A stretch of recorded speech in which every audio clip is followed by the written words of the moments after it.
I want to thank our reader today for the great reading, and Gary Lynn Floyd and our CSL music team for the wonderful music that supports the message. This month of April, our theme is Living from a Higher Vibration.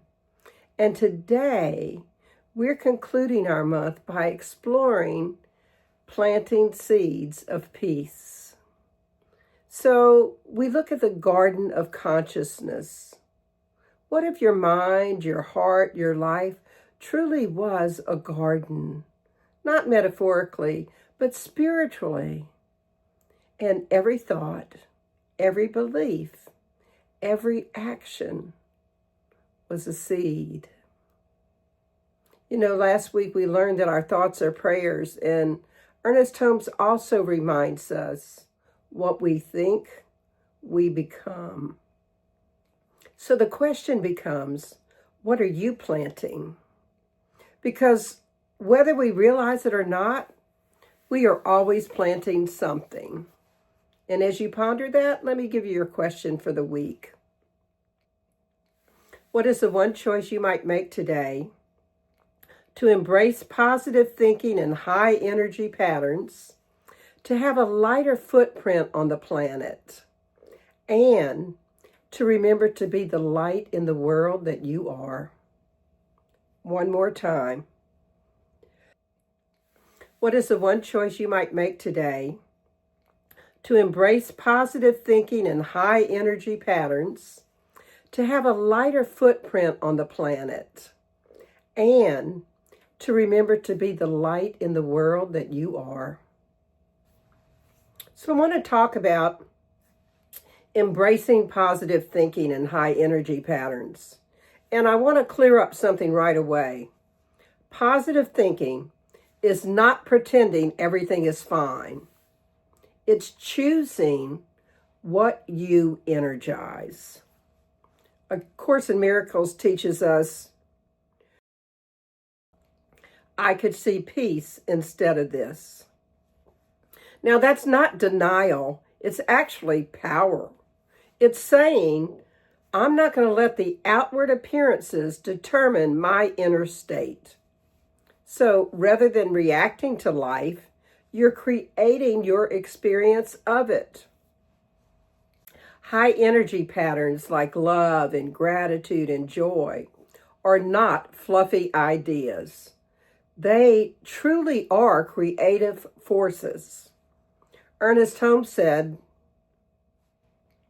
we are surrounded by a creative mind which receives the impress of our thought and acts upon it.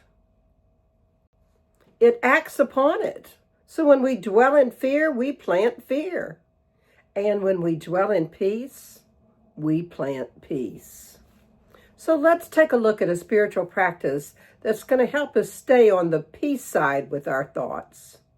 I call it the 60-second shift. At any moment, ask, what am I focusing on?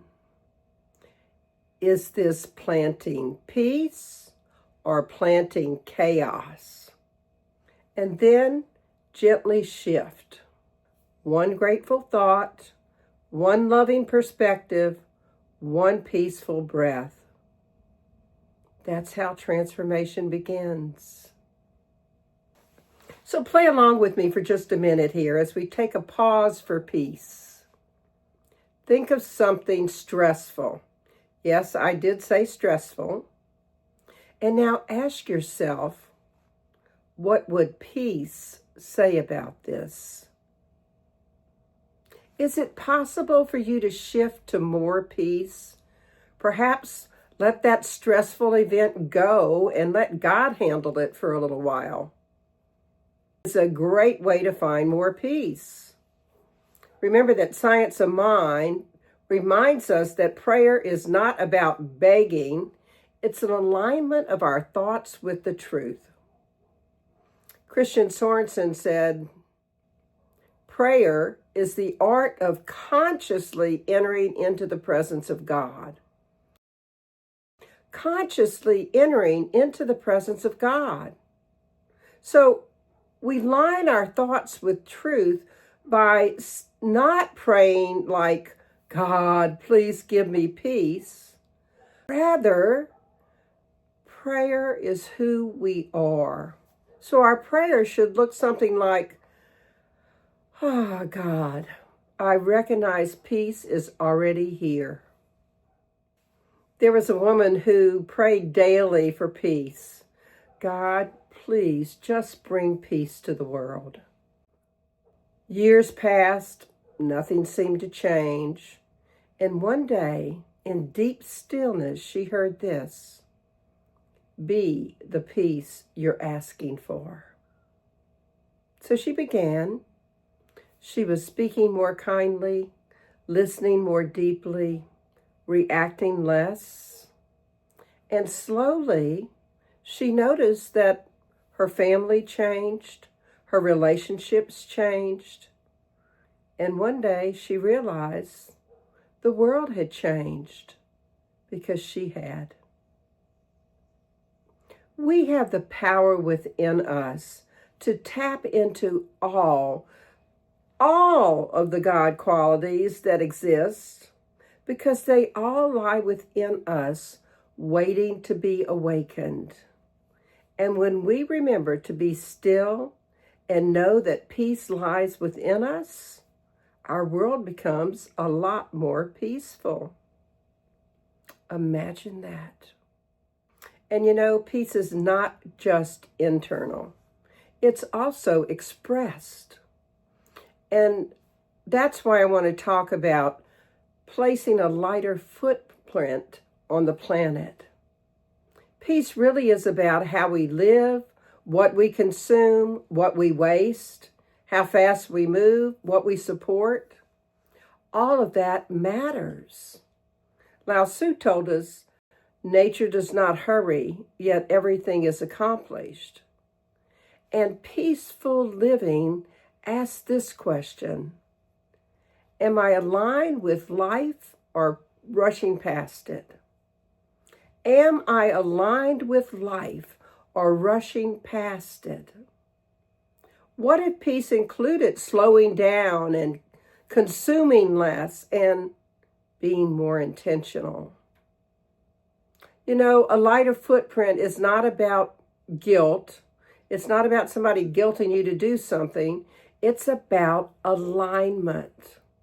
So let's look at this spiritual practice that I call my world footprint. Ask yourself these questions. Where can I simplify?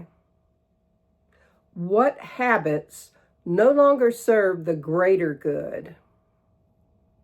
And how can I live more gently on the earth? Then choose one thing that you can do every day to have a lighter footprint on the world. There's always something. It might just mean gathering up a glass bottle and getting it recycled.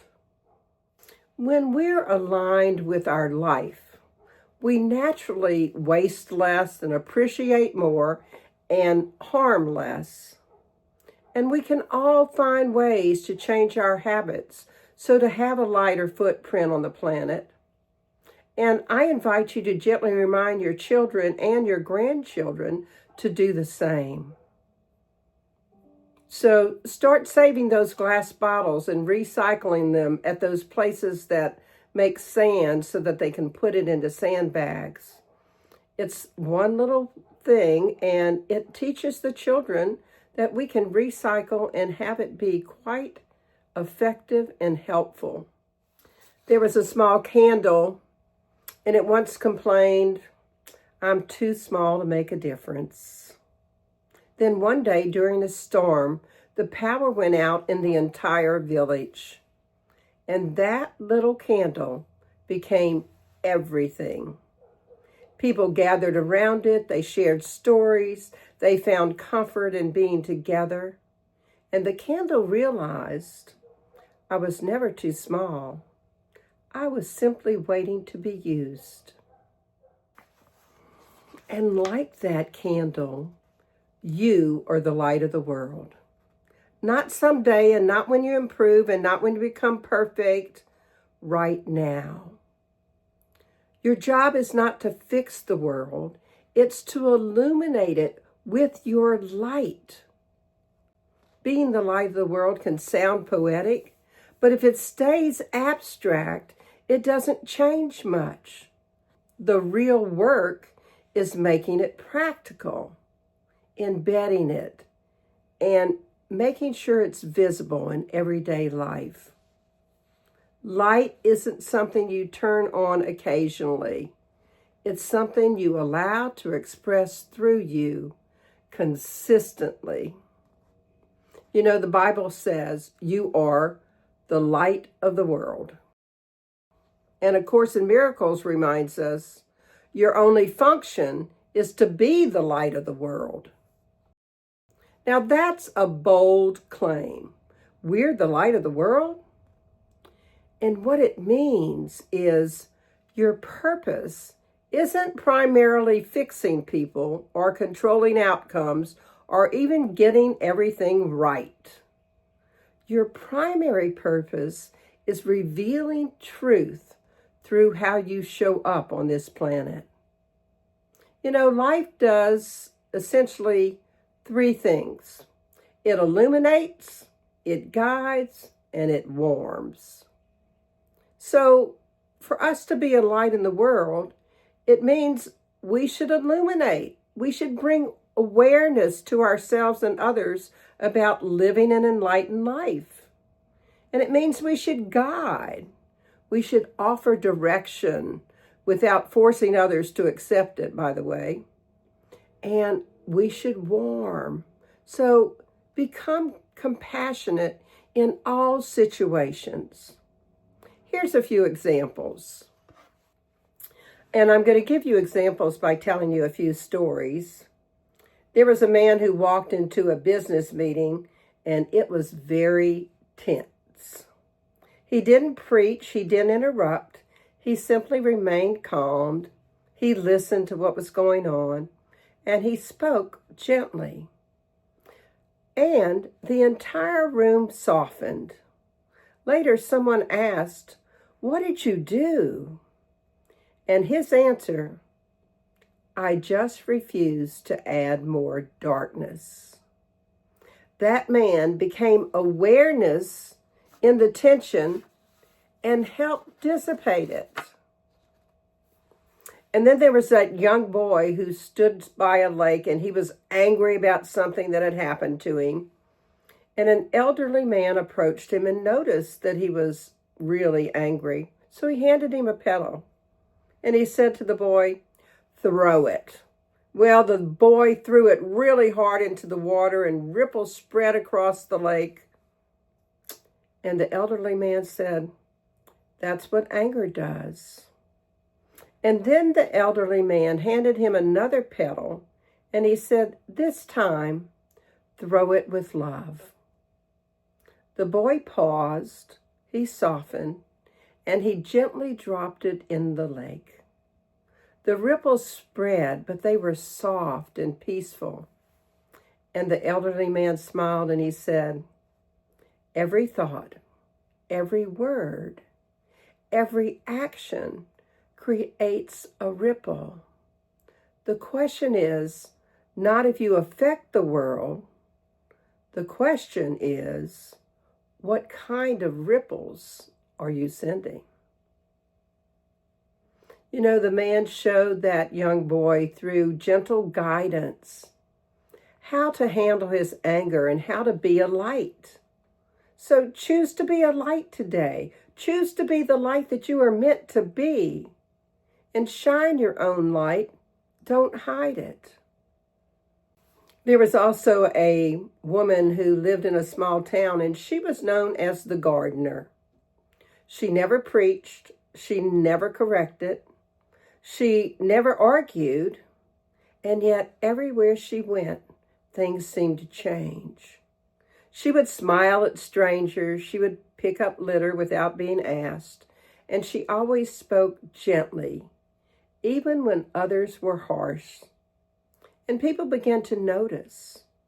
Arguments softened around her. Children felt calmer around her. neighbors began helping each other even more when she was around. So one day somebody asked her, "What are you doing?" And she just smiled and said, "I'm just planting seeds. I don't worry about when they grow." I'm certain that there was a warmth within that the gardener brought to that village. A lot of people try to do good while they're feeling anxious or resentful or depleted. And that's like trying to shine a flashlight that has dead batteries. You don't get anywhere. Ernest Holmes reminds us, we cannot demonstrate beyond our ability to perceive. So our work begins internally, choosing peace over reactivity, choosing presence over distraction, and choosing trust over fear. So here's a spiritual practice that might help you make those choices. I call it the daily choice planting. Before entering any situation, silently ask, what energy am I bringing into this room? Remember, energy speaks louder than words. What energy do you bring into rooms? We saw that both the gardener and the man who entered the room determined not to bring in any more darkness. So be the light by your inner state, not just by actions. You know, a light doesn't just shine outward. It changes how we see. And a lesson in the Course in Miracles says this, I am determined to see things differently. I am determined to see things differently. This means that being the light is looking beyond behavior to the person beneath it, seeking wholeness where others might see brokenness, and choosing compassion when judgment would be a lot easier. This does not mean ignoring harmful behavior. It does mean not reducing people to their behavior. For example, when somebody's rude to you, try being the light. Think about they're probably being rude because something in them is hurting. That shift alone can make an entire interaction different. And by the way, we often tend to think being a light requires big gestures. It doesn't.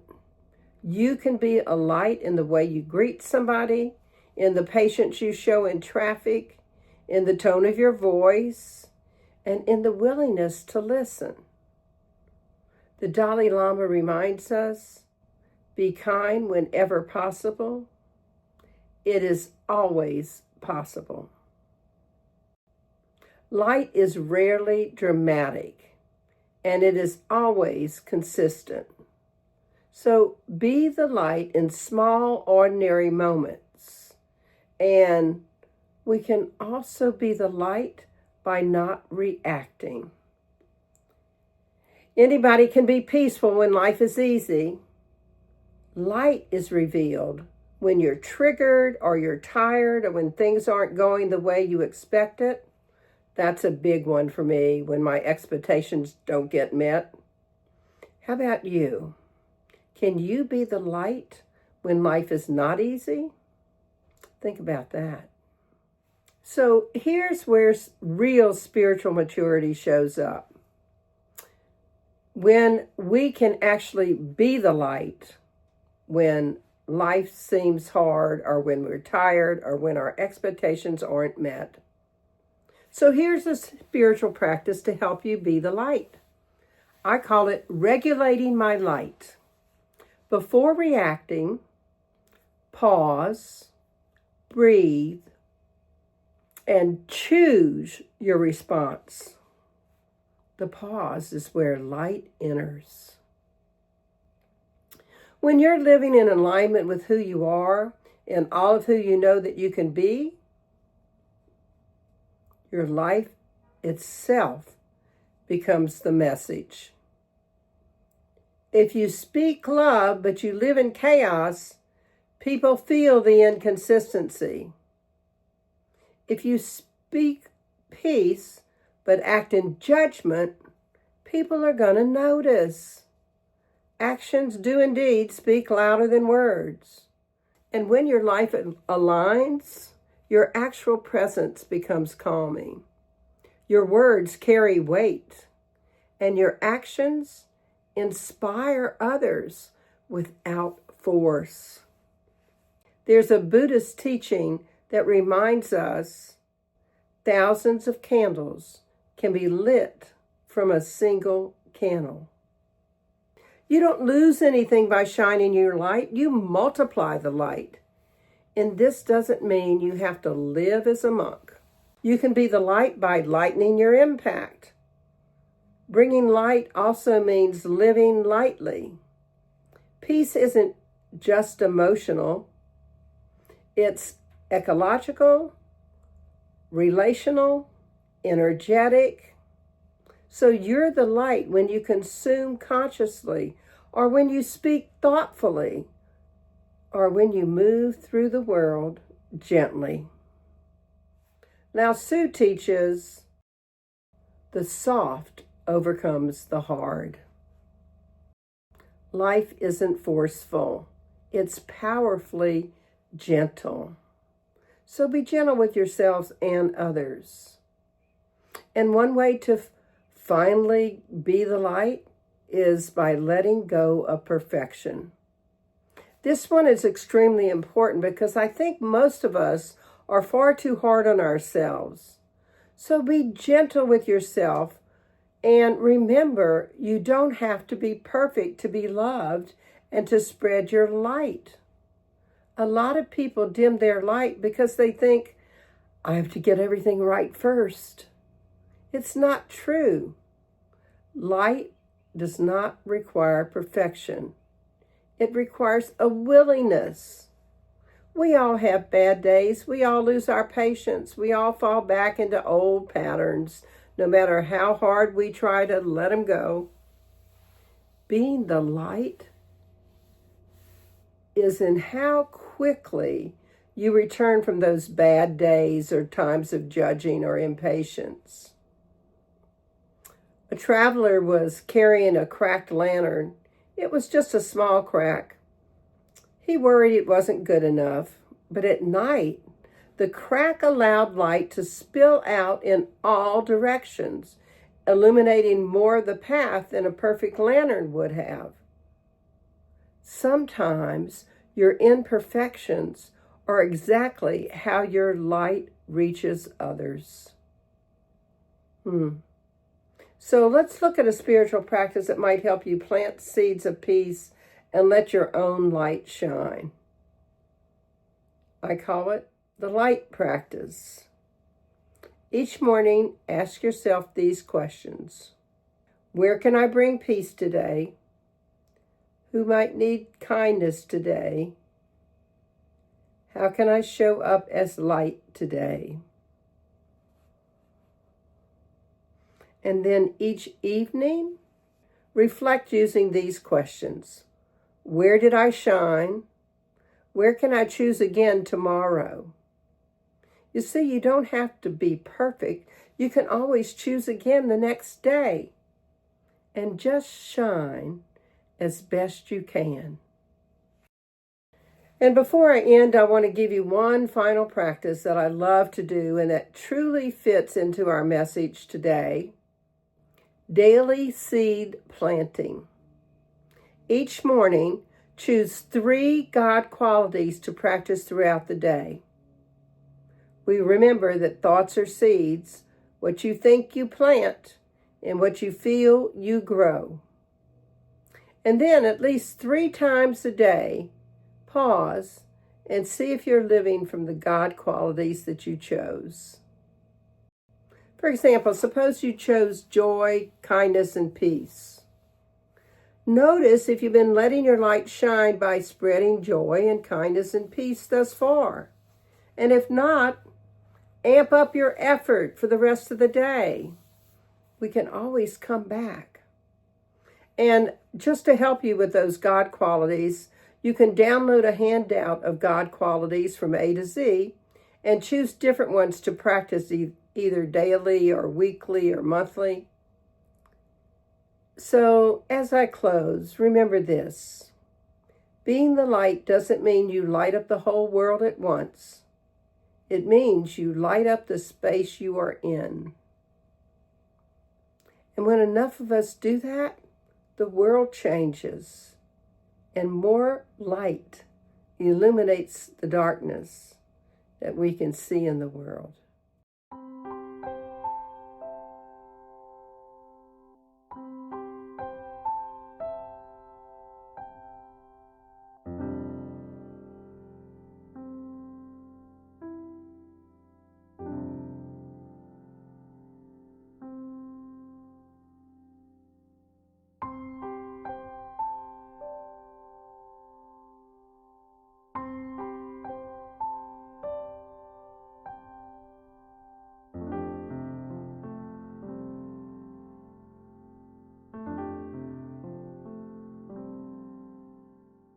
And so in summary, in 2026, how might you truly plant seeds of peace?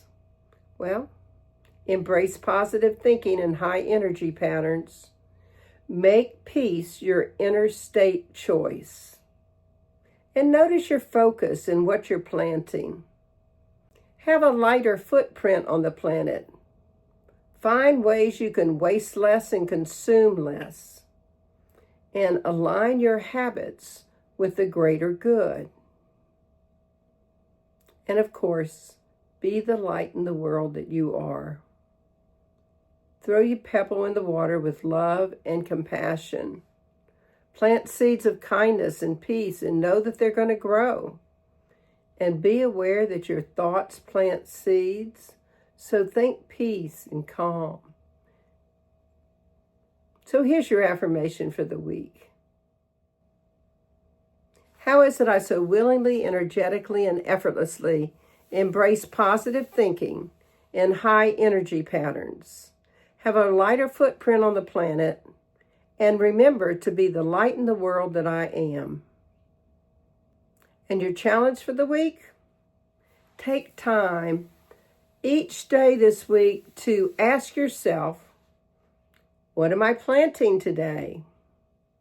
And choose some God qualities each day and plant them. And commit to using spiritual practices to plant seeds of peace, either the ones that I suggested or make up your own. So in closing, let's pray. We take a breath. We return within. We leave this time together recognizing the divine presence, the infinite life, recognizing the same spirit that lives in me can shine through me.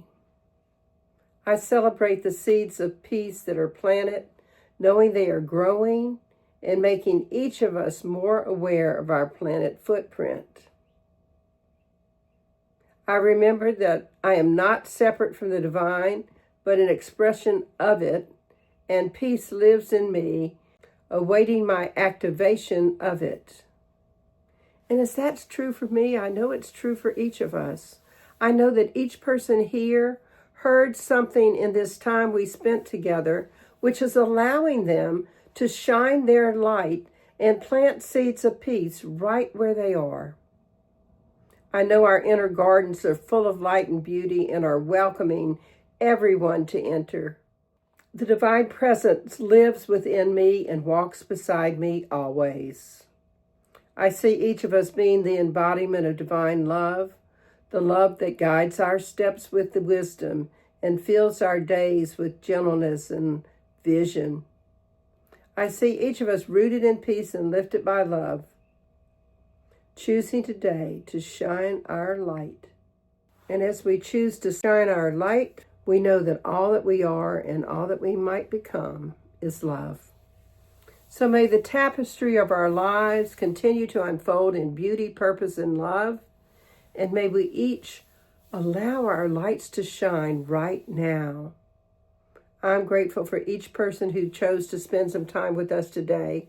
Grateful we can go forth with an open heart and embrace positive thinking and high energy patterns and have a lighter footprint on the planet so that we can shine our light brightly.